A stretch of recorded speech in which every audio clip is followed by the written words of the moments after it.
এই বন্ধু একটা গান বা গজল যে কোনো একটা গাইলে তো শুনুন, কিরকম গান গায় বা না কিরকম কণ্ঠ আর কি, আপনারা যদি ভালো লাগে অবশ্যই শেয়ার করে দিবেন। কও এই একটা গান কও না, ইংলিশ গান জানেন? হ্যাঁ, ইংলিশ গান জানেন না?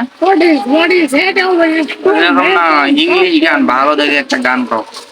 ইংলিশ গান যারা দর্শক শুনে মুগ্ধ হয়ে যায়, লাইক কমেন্ট শেয়ার করে। আমি ইংলিশ গান, বাংলা গান, ইংলিশ গান জানেন না? ওই গান একটা আছে না, তো আমি জানি না ওয়াশিং ইউ ওয়াট, এরকম একটা গান করে না, এরকম গান একটা কও। আমি জানি না রে ভাই।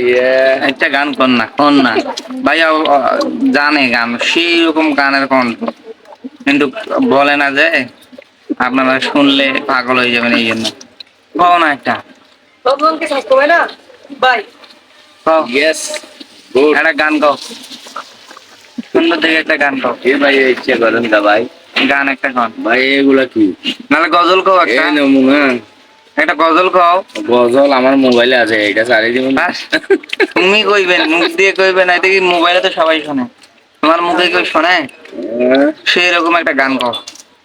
সেরকম তার মুগ্ধ হয়ে যায় দর্শক, দর্শক তার মুগ্ধ হয়ে যায়। দেখুন একটা কও।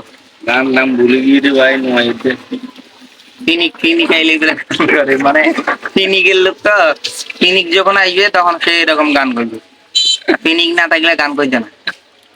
এগুলো যদি মানে পিনিকের লোক, এখন মানে আমি আসলে পিনিক নেই তো এই জন্য গান করে না।